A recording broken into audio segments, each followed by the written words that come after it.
Welcome to EMR Physics. I am Raju, 12th Physics, Unit 2. Current electricity உள்ள important book back numerical problems உண்மையான solve பண்ணிட்டு வரோம்.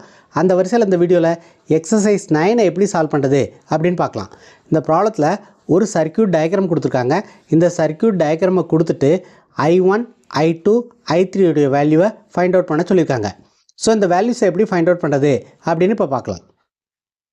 First இந்த கொடுத்துருக்கிற circuit டயக்ராமில் ஜாயிண்ட்ஸை நம்ம மார்க் பண்ணிக்குவோம். இந்த ஜாயிண்ட்டை ஏனும், இந்த ஜாயிண்ட்டை பி, இதை சி, இதை டி, இதை இ, இதை எஃப் அப்படின்னு மார்க் பண்ணிக்கலாம். They are also known as junctions. இப்போ பிங்கிற ஜங்ஷனில் கிர்ச்சாஃப்ஸ் ஃபர்ஸ்ட் ரூலை அப்ளை பண்ணலாம். What is Kirchhoff's first rule? The algebraic sum of the currents at any junction is equal to 0. Currents which are flowing towards the junction has to be taken as positive. Currents which are flowing out of the junction has to be taken as negative. Let us apply the Kirchhoff's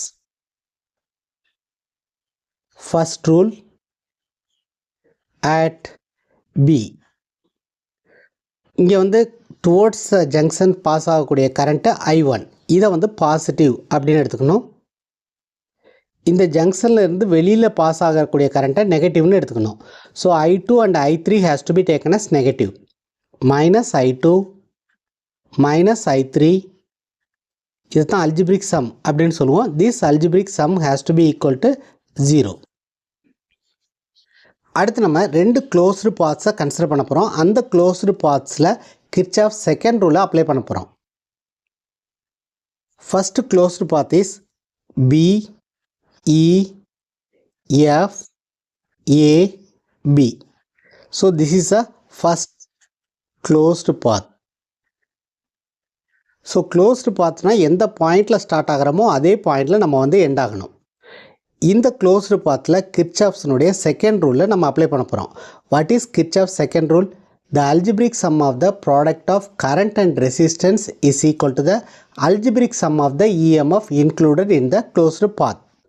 இங்கே algebraic sum அப்படின்னா again நம்ம sign convention consider பண்ணணும். அதாவது நம்ம closed pathல எந்த டைரக்ஷனில் move ஆகிறோமோ அதே டைரக்ஷனில் கரண்ட்டும் ஃப்ளோ ஆச்சுன்னா அந்த ப்ராடக்டை நம்ம பாசிட்டிவ் அப்படின்னு எடுத்துக்குவோம். ஸோ ஃபஸ்ட்டு பிங்கிற பாயிண்ட்லேருந்து மூவ் ஆக போகிறோம். B to E வரும்போது கரண்ட்டும் அதே டைரக்ஷனில் ஃப்ளோ ஆகுது. அதனால் the product of current and resistance has to be taken as positive. So current is I3 and the resistance is 100. Therefore 100 into I3 is positive. So நம்பரை முதல்ல எழுதிக்கிறோம், கரண்ட்டை செகண்ட் எழுதிக்கிறோம். அடுத்து E to F மூவ் ஆகும்போது கரண்ட்டும் same டைரக்ஷனில் flow ஆகுது. அதனால் the product of current and resistance is positive. Plus 100 into I1. This is equal to, இங்கே வேறு எந்த ரெசிஸ்டன்ஸும் இல்லை. This is equal to the algebraic sum of the EMF included in the closed path. இப்போ இந்த current flow ஆகும்போது first negative terminal இருந்துச்சுன்னா அந்த EMF positive அப்படின்னு எடுத்துக்கணும். So this is equal to 15 volt. Now let us consider the second closed path. C, D, E, B, C. So C, D, E, B, C is a second closed path.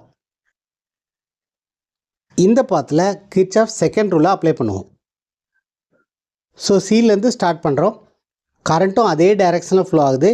இந்த resistor வழியாக flow ஆகக்கூடிய current I2. So I2 into 100 is 100 I2. இந்த பாத்தில் எந்த ரெசிஸ்டரும் இல்லை. ஆனால் E to B move ஆகும்போது current opposite டைரக்ஷனில் ஃப்ளோ ஆகுது. அதனால் the product of current and resistance is negative. Minus 100 into I3 is equal to algebraic sum of the EMF included in the closed path. நம்ம closed pathல move ஆகும்போது first positive terminal வர்றதுனால இந்த EMF-ஐ negative அப்படின்னு எடுத்துக்கணும். So minus 9. So இப்போ இந்த ஈக்குவேஷன்லேருந்து நம்ம என்ன எழுதலாம் அப்படின்னா I1 இஸ் ஈக்குவல் டு இந்த I2வையும் I3யும் ரைட் ஹேண்ட் சைட் கொண்டு வந்தோம்னா ப்ளஸ் ஆகும். I2 plus I3. ஸோ இதை ஈக்குவேஷன் 1 அப்படின்னு வச்சுக்குவோம். இதை ஈக்குவேஷன் 2 அப்படின்னு எடுத்துக்குவோம். இதை ஈக்குவேஷன் 3 அப்படின்னு எடுத்துக்கலாம். ஈக்குவேஷன் 1 ஈக்குவேஷன் 2ல் சப்ஸ்டியூட் பண்ணோம்னா, அதாவது இங்கே உள்ள I1க்கு பதிலாக I2 + I3 அப்படிங்கிறத சப்ஸ்டியூட் பண்ண போகிறோம். So substituting 1 in 2, we will get 100 I3 plus 100 I1க்கு பதிலாக I2 plus I3 is equal to 15. So இதை சிம்பிளிஃபை பண்ணோம்னா 100 I3 plus 100 into I2 is 100 I2 plus 100 into I3 is 100 I3 is equal to 15. இங்கே ஒரு 100 I3, இங்கே ஒரு 100 I3 இருக்குது. அதனால் 200 I3 அப்படின்னு எழுதிக்கலாம். therefore 100 I2 plus 200 I3 is equal to 15. இதை ஈக்குவேஷன் 4 அப்படின்னு எடுத்துக்குவோம். இப்போ ஈக்குவேஷன் 3 அண்ட் ஈக்குவேஷன் 4ல் இருந்து I2வை எலிமினேட் பண்ணிடலாம். அப்படி எலிமினேட் பண்ணிட்டோம்னா நம்ம I3யோடைய வேல்யூவை ஃபஸ்ட்டு கண்டுபிடிச்சிடலாம். So from equation 3 and 4, equation 3 is 100 I2 minus 100 I3 is equal to minus 9. Equation 4 is 100 I2 plus 200 I3 is equal to 15. So இந்த ரெண்டு ஈக்குவேஷனையும் சப்ட்ராக்ட் பண்ணோம்னா நம்ம சைன் சேஞ்ச் பண்ணிக்கலாம். மைனஸ் ப்ளஸ்ஸுங்கிறது மைனஸ் ஆகும், இங்கே உள்ள ப்ளஸ்ஸும் மைனஸ் ஆகும். So 100 I2 minus 100 I2 cancel ஆயிரும், இங்கேயும் மைனஸ் இங்கேயும் மைனஸ், அதனால் மைனஸ் 300 I3 அப்படின்னு வரும். இஸ் ஈக்குவல் டு இங்கேயும் மைனஸ் இங்கேயும் மைனஸ், அதனால் இது ரெண்டையும் ஆட் பண்ணிக்கலாம். Minus 24. So I3 is equal to minus 24 divided by minus 300. So இதை சிம்பிளிஃபை பண்ணோம்னா we will get 0.08 அப்படின்னு வரும். So I3 is equal to 0.08 unit of current is ampere.